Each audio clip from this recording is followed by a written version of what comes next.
Thanks, LHR. Hello, everyone. It's episode 208 of Patriots Beat on the CLNS Media Network. You can find us online at www.clnsmedia.com. Follow us on Twitter at CLNS Media and at Facebook at facebook.com/ yep, you guessed it, CLNS Media. And it is time to bring on an old friend of mine and somebody I've really looked forward to all week having on this show, and that is one Christopher Price. We were colleagues at across the street at WEEI.com covering the Patriots for 3 Super Bowl runs, I believe it was, Chris, and certainly had memorable times along the way. And the Patriots obviously lost Super Bowl 46, but we covered them in victories over the Seahawks in Super Bowl 49.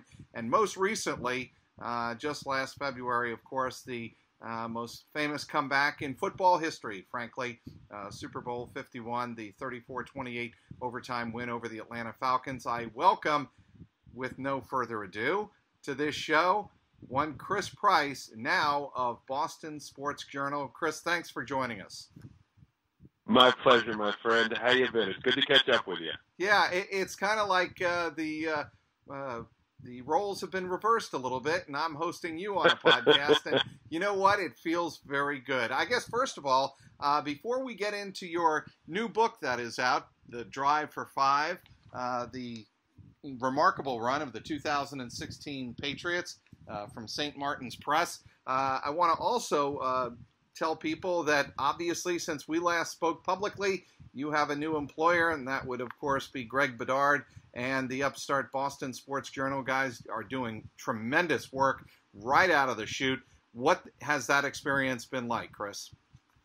It's been tremendous. First of all, thanks for asking. It's been a lot of fun. There's been some anxiety there because it's a startup, and so part of that is just that kind of comes with the territory when you're part of a startup. But at the same time, there's also a sense of intrigue about the way the whole thing's going to kind of come together because it is a subscriber-driven website. Now we got 1.1 million page views and over 4,000 subscribers in the first month, and the response has been incredibly gratifying to be able to wake up every day and see that subscriber count in the corner of our main page continue to climb has been a lot of fun, and we're going to continue to work very, very hard each and every day to reward the level of faith that people have in us. It's interesting on a number of levels, not the least of which you are now held to a higher standard because you work for a subscriber-driven site.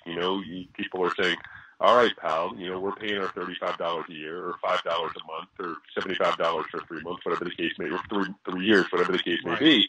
Give me a reason to come to the website. And so that has been, it's been a challenge, but it's one that I think we've all embraced. And Greg is the guy behind this, but it's been awesome to get a chance to work with guys like him, guys like Sean McAdam, Joe McDonald, Brian Robb. It's been a lot of fun. So, like you said, we've gotten off to a good start. It's been very encouraging, but I think we have an awful long way to go.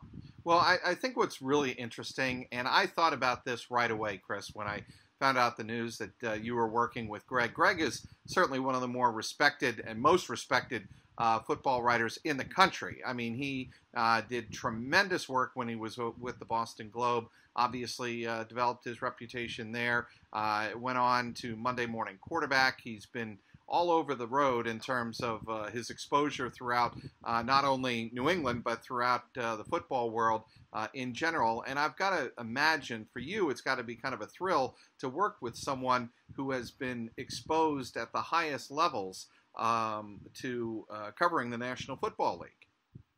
It really is, Mike, and I'm glad you say that because I think that, we've joked back and forth that I'm a bit of a football nerd when it comes to the X's and O's and that kind of stuff, and we've had those conversations before. Yep. But football the thing where it exactly. When it really hit home for me, what I was involved in was when we were sitting on the hill watching training camp, and watching training camp with Greg, you think you kind of know pretty much what's going on, but being able to sit and watch camp with Greg, you see a whole new level. It really is fascinating, and to be able to work with him in that regard, to have him put a priority on football stuff. Not any of the nonsense, not any of the gossip, not any of that, but just really hardcore X's and O's football stuff. I know that's not everybody's cup of tea, right, but it's been really great to be able to do that, to focus on that, and then kind of circling back to the first question, to be able to get the response that we've been able to get. And so, you kind of take it all, for what it's worth, but that for me really was an eye-opening part of the process, and that's just one thing that that I've learned from being able to work with Greg, throughout this process. And it's just one of many things, but that's the first thing that really kind of jumped out to me. Well, and I know that this means a lot to Greg, that you're just going to talk football and stick really to the stories, because there are enough football fans out there who want to just read as much as they possibly can about the football team and not all of the ancillary stuff that goes on around it. And look, we understand what our former employer did and was all about, and understand it was a business to them, and I get that. And other websites are very similar, aggregators, websites that collect social media posts from players and other newsmakers around the NFL. That's part of the business. But what I think I appreciate about what you guys are doing, and the approach you guys are taking, is you're trying to kind of filter out all of the I don't want to say nonsense, but all of this social media stuff that doesn't matter to football fans. And yeah, I think there's something to it. And I think at the same time, I think the word that I keep coming back to, Trags, is prioritize. And that stuff has its place, and people like it, and people, enjoy it, and they kind of knock it around a little bit. But at the same time, the priority for us is on the field, in between the lines, whether, the court, the rink, whatever you want to put it, across the four major sports. That's the priority. That stuff. That's the thing, and that's what's going to continue to drive us, keeping the focus on that, on the field, and kind of staying away from, as you mentioned, kind of all the ancillary stuff, all the nonsense. Yeah, and I think it's really, believe me when I say this, breath of fresh air, if anything else. It's to just cover a team, and I'm sure the fans feel that way. I'm sure you feel that way. Let's use that as a segue to these 2017 Patriots. Bill Belichick is always fond of saying what happened in the past has absolutely no impact on what's going to happen this year, and that he means it. And I think this team is starting from scratch. Obviously, there are certain people, other teams around the NFL, that don't really buy that. They know that the Patriots have their core of players on both sides of the ball: Tom Brady, Rob Gronkowski, Julian Edelman. Offensively, you have Donta Hightower, you have Malcolm Butler, you have Trey Flowers as a base on the defense. But I want to get your read on how the new players, you're around this team day after day after day, how the new players are assimilating. And a couple of the guys that I have my eyes on are Brandin Cooks and Mike Gillislee. We've seen Brandin Cooks out on the field. We haven't seen Mike Gillislee. Defensively, I think Stephon Gilmore had a good debut in Houston. I thought he looked pretty good on the first couple of defensive series. And then, obviously, one of the guys everybody is talking about is what is going to become of Coney Ealy. I mean, is he legitimate? So I want to get your read on those four players. Well, I also want to make sure that we talk about, an ex-Bengal, because I'm talking with you, and I haven't had a chance to get your take on baby. Rex Burkhead. So let's fold him into that group as well. Okay, if you insist, I'll play along.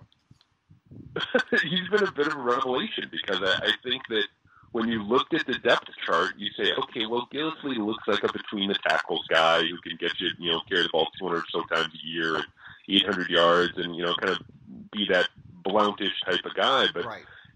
I think his work in the passing game really, for a lot of people, opened a lot of eyes, and I think that he is really pushing. We can kind of segue into Gillislee now. I think Burkhead is pushing Gillislee, and you've you've heard Tom talk about this before. You've heard Brady talk about this before, especially at this time of year. The train is leaving the station, and if you're a new guy who is not on board, you might get left behind. I'm not saying that's going to be the case with Gillislee, but there needs to be a level of urgency now that maybe we haven't seen from him to this point in the summer, because that running back room has a chance to be a really special group. And if you can get, let's say, Burkhead, James White, Dion Lewis, and Brandon Bolden, who I'm convinced is a zombie and is never going to die. He's been around since 2012. People forget that. So you talk about all those guys. That's a pretty good group to begin with.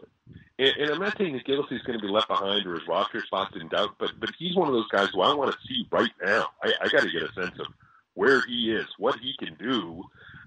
Ivan Fears loves him, so, take that for what it's worth. But you got to see him within the context of this offense. He's a guy who faces a couple of really interesting weeks here before the start of the regular season.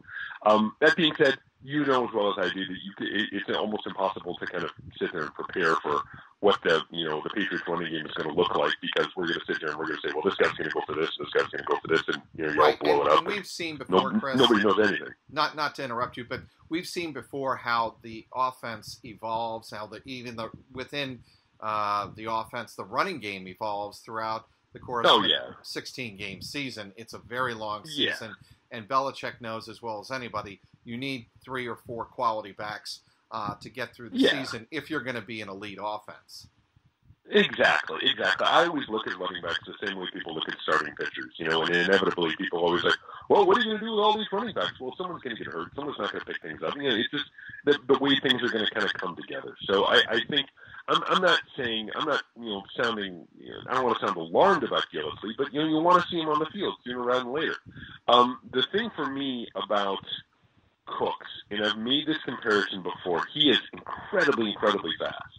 He's maybe one of the faster guys on this team, maybe the fastest guy on this team right now. But people are it's kind of being overshadowed a little bit by his quickness. And I think you understand what I mean here. He's got great straight line speed, but he's also really, really quick. He, for me, is a little bit more like Deion Branch than Randy Moss in his ability to work intermediate routes as well as deep routes. He doesn't have the same sort of creepy ESP that Brady and Branch have quite yet. That might be coming, who knows.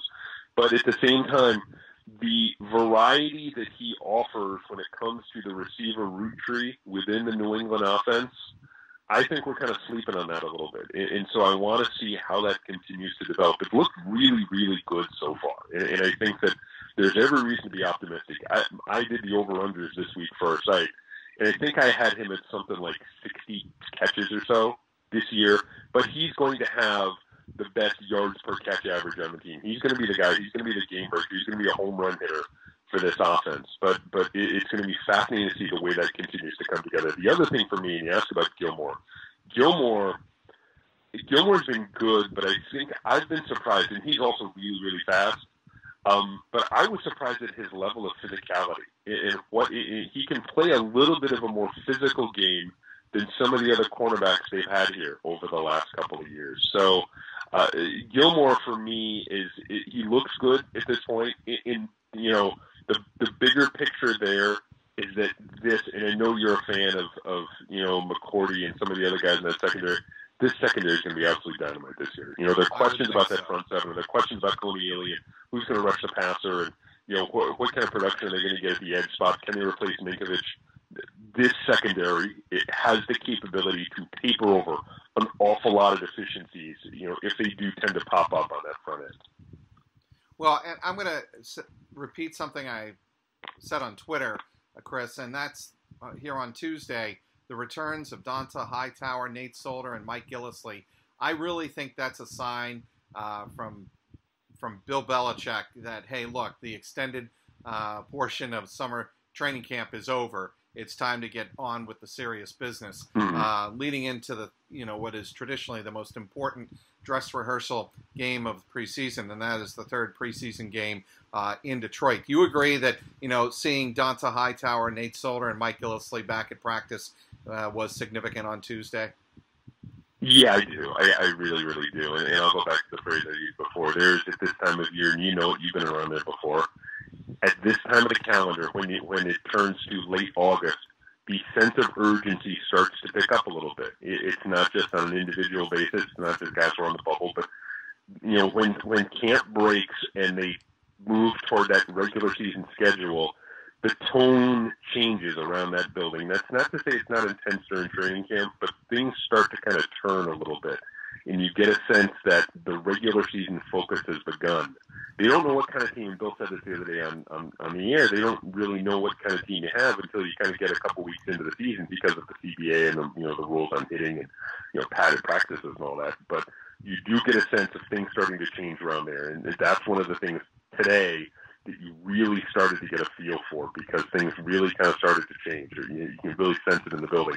The fact that Hightower was back, the fact that Tolder was back, the fact that Gillislee was back.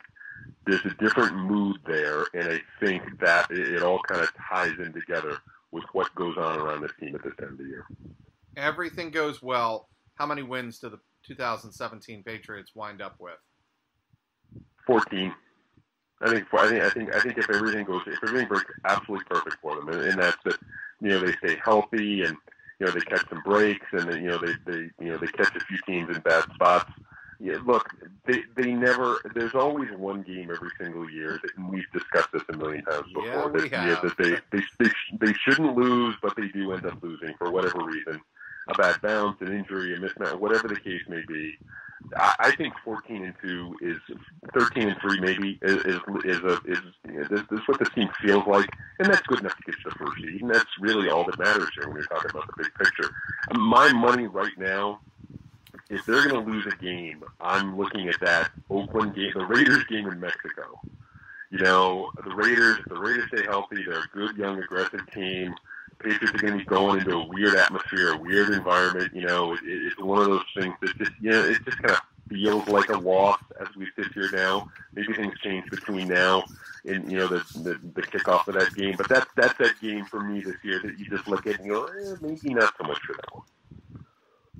Okay, that is a tremendous segue, the 2017 Patriots, into what they're building off of last year. We started the podcast by saying Bill Belichick starts from scratch every season. Last year, doesn't matter what happened.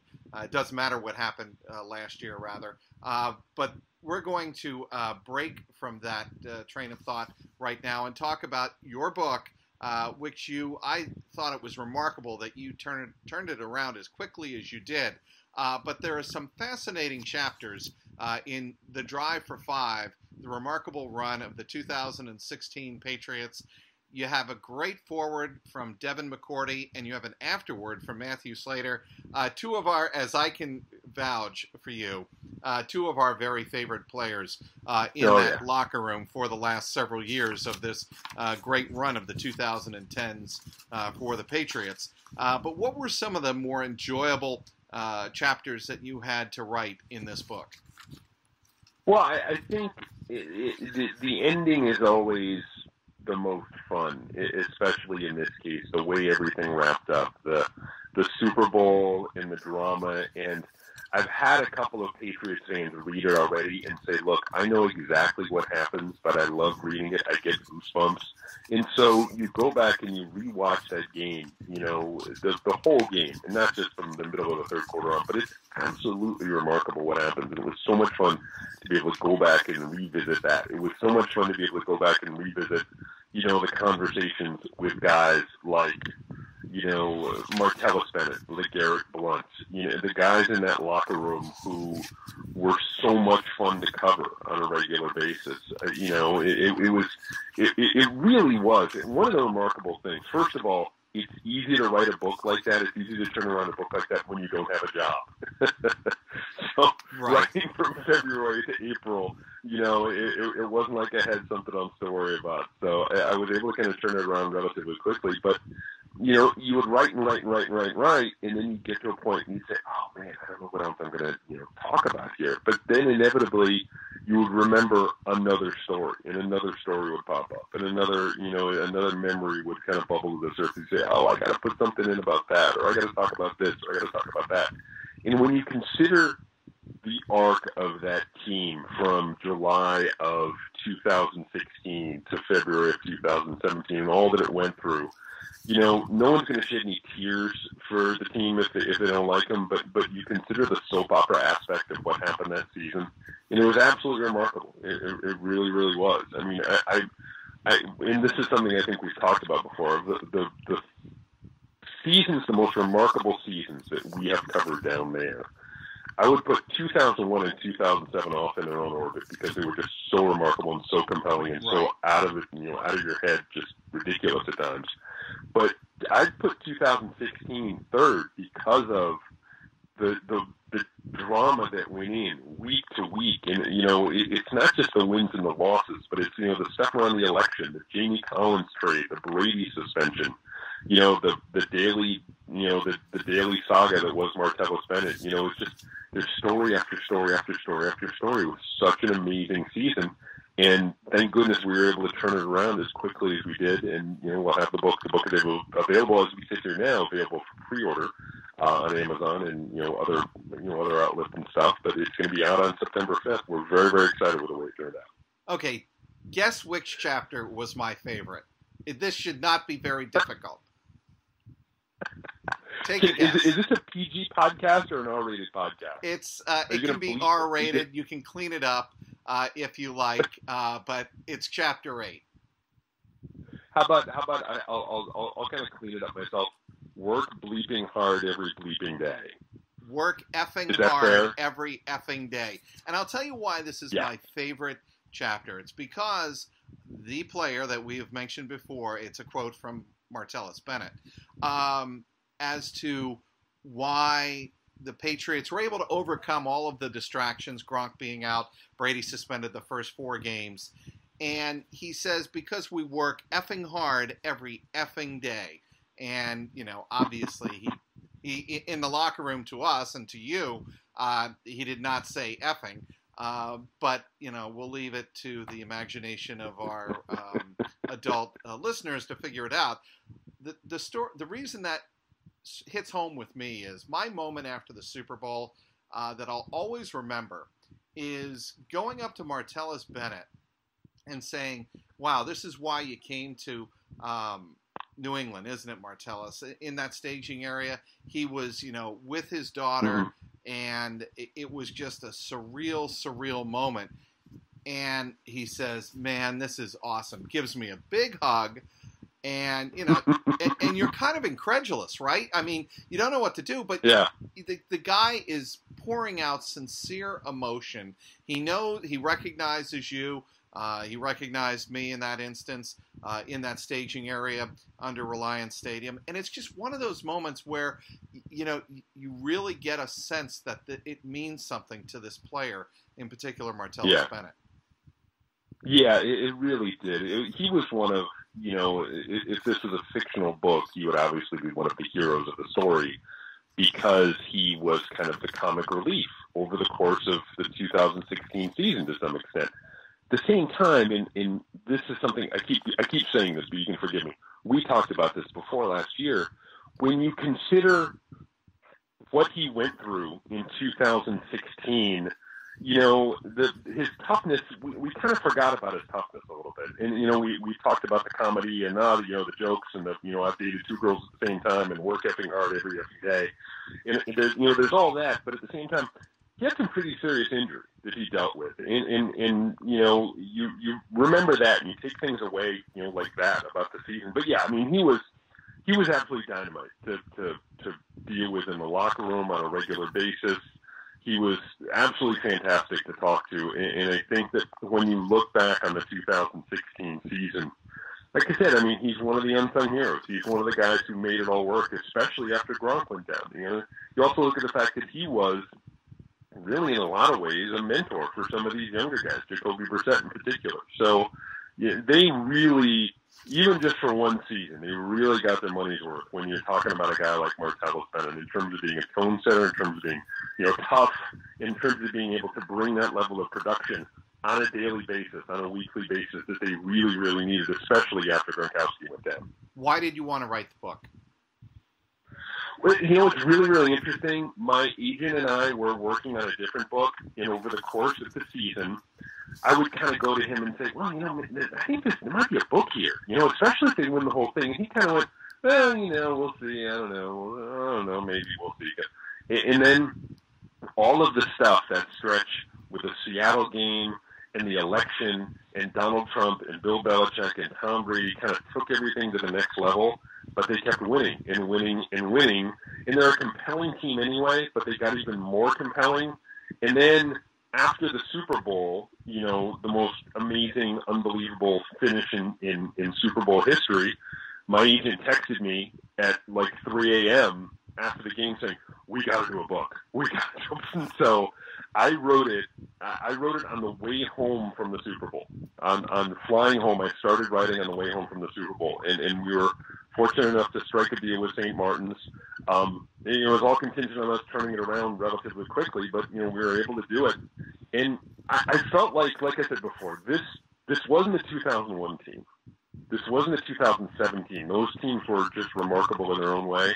But I felt that there was enough stuff here when you're talking about the 2016 team and everything that it went through that would make for a compelling story. And I think it does. And I hope that Patriots fans out there will agree. One more time, how can Patriots fans either pre-order it or obtain a copy once it does hit the bookshelves? Well, you can go to Amazon.com now, BarnesandNoble.com, any one of the online booksellers. They have it now. You can get it for pre-order. It does hit the bookshelves on September 5th if you want to go that route. I'm going to be doing signings all around the area. I have one scheduled for, I believe the first one is scheduled for September 9th in Framingham at the Barnes & Noble. But I'll be tweeting that stuff out. You can check out my Twitter account at CPriceNFL. But yeah, if you want to, go check it out. Please feel free. Tell me what you think. As you know, I'm very active on social media, Facebook, Twitter, whatever the case may be. And we're also going to be doing, Boston Sports Journal this season. We're going to be traveling with the team on a regular basis. So even if you're not in New England, if you're a Patriots fan who's in New Orleans with the team, in town for the Patriots Saints game, we're going to try and set up tweet-ups and that kind of stuff, and we're going to be bringing along complimentary signed copies as well. So there's going to be no shortage of places where you can get the book. But right now, if you want to do it, your best bet's probably on Amazon.com for pre-order. Is Greg going to pay the overage prices on luggage when you haul like 500 copies of it? Is he? Exactly. That's right. That's part of the contract, man. That's in my rider, like a rock star, right? As it should, Chris. As it should. One more time, how can people follow you on social media? I'm on Twitter at CPriceNFL. I'm also on Facebook at Facebook.com/CPriceNFL. And you could read my stuff each and every day at BostonSportsJournal.com. That is tremendous. I really appreciate you taking time out, Chris. It was fun as always. This is just like being back in the Patriots media workroom, and BSing right before Bill Belichick takes us the podium. I feel like we're back home together again. Without the loud, chatty cameraman. Yeah, right. And no offense to our friends. And no offense to our friends who work very diligently and very hard every single day covering the New England Patriots, but that can be, as Chris Price likes to say, a bus station, and sometimes can be a challenging place to work. Stay with CLNS all day on game day, starting with the CLNS Media New England Patriots pregame show with Alex Barth a half hour before every game. Then you can catch the post-game show with Marvin Ezon and Mike Molyneux live after every single game on clnsmedia.com. Subscribe to both on iTunes and Stitcher and YouTube now. Also get daily team updates on the Patriots Newsfeed podcast with Tyler Trudeau, which is also available on the CNS Media New England Patriots post-game show feed, available again on iTunes, Stitcher, YouTube, and the CLNS and Media mobile app. I'm Mike Petralia. You can follow me on Twitter, simply at TRAGS, TRAGS. Until next time, thanks for listening to this Patriots Beat podcast on CLNS Media. What's going on, PATS Nation? This is Marvin Zahn of the CLNS Media Network, and I'm here to tell you right now to check out the CLNS Media New England Patriots postgame show hosted by myself and my co-host, Mr. Mike Nice. And live on CLNS Radio immediately after every single PATS game. Call in at 929-477-2386 toll-free to get your voice heard and contribute to the host breakdown and analysis of the latest Patriots contest. We also got the stars and sorries of the day, Twitter posts for the plays of the game, and everything else that is going on with the 5-time Super Bowl champions. Subscribe to CLNS Media New England Patriots postgame show on iTunes and Stitcher, and the best way, download the free CLNS Media Network mobile app for on-demand listening anytime, any place, anywhere.